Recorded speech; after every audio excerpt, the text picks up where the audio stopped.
I came to San Francisco because my friends were just starting a new university devoted to humanistic and existential psychology, Saybrook University, and I have been there ever since. Yeah, lucky for them.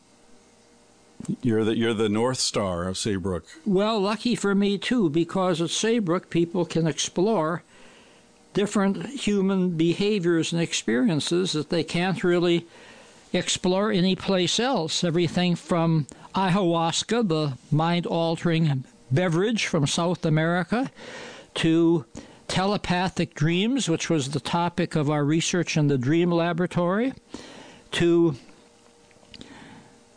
mate selection among early humans. For example, to pick one at random. Yeah. Yes, which turned into a best-selling book.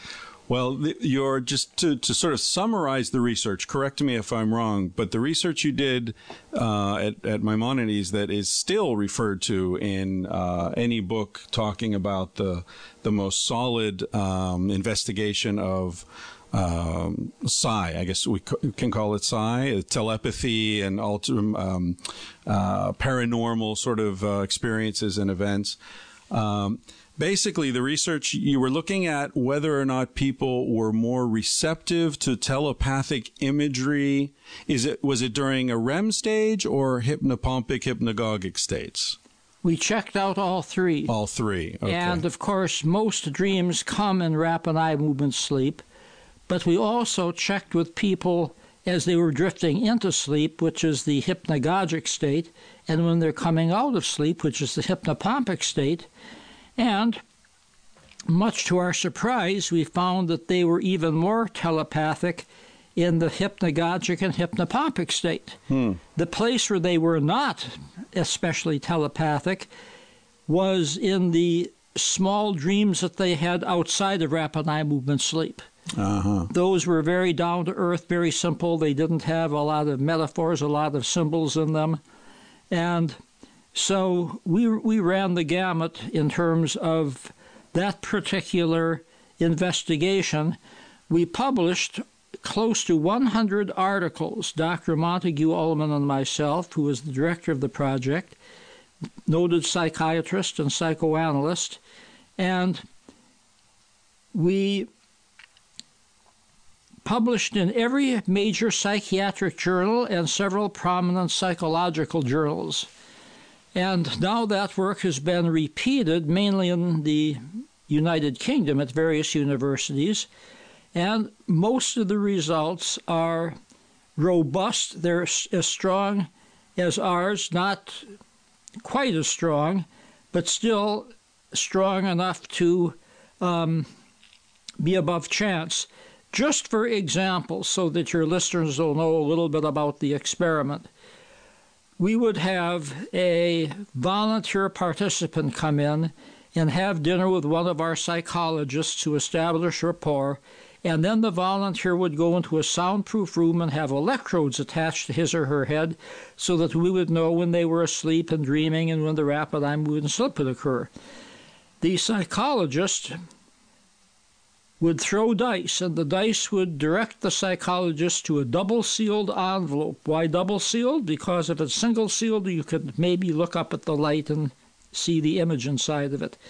Anyway, he took that to the other side of the building, opened it up, and there was an art print by Picasso, Van Gogh, Gauguin, you name it. And he's choosing from how many possible envelopes?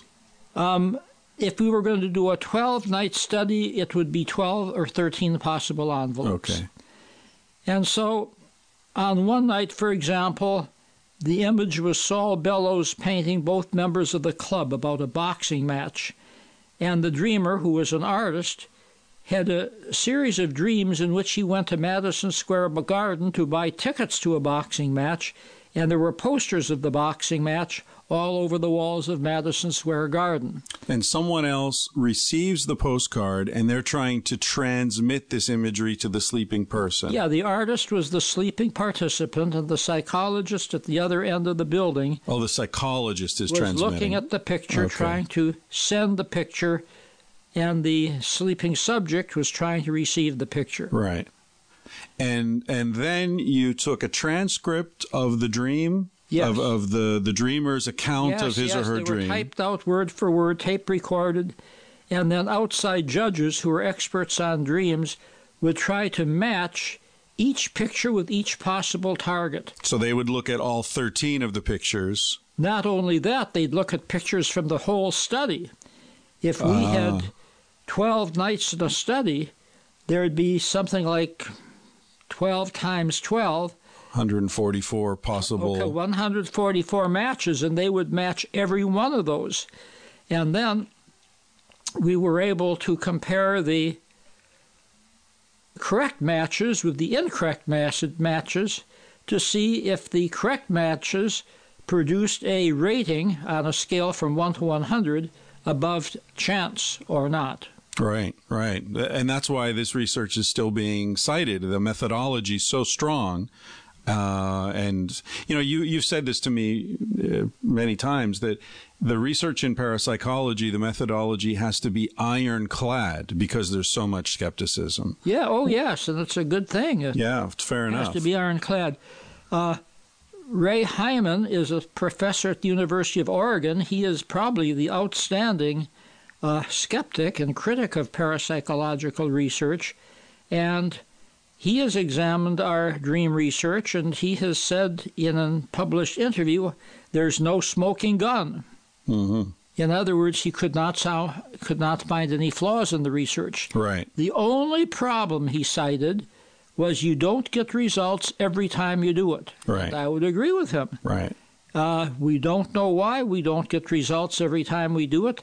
There's some variable that is just here sometimes, gone sometimes else, but you look at the overall pattern and say that you have 10 direct hits like the boxing match hit out of 12 possible trials. Well, that's way above chance when 6 out of 12 would be chance. Right, right. One of the many things that makes you a unique figure is that you've done this research, but you also are a skeptic. You're someone who's respected by both sides of the parapsychology debate. I mean, you've told me about how you've been on, was it the Tonight Show or a Mike Douglas show or something with the amazing Kreskin, and your job was to try to find the tricks, right? To give some scientific validity or not to what these people were claiming. And I was also on the show with the amazing Randy, and he was recently interviewed about me. And he paid me a nice compliment. He said that he had met me several times and he could find no bias one way or the other toward the topic of parapsychology. Right. So that was a nice compliment. That's the highest compliment.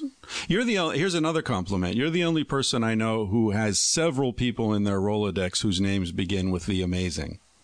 I don't know anyone called the amazing anything.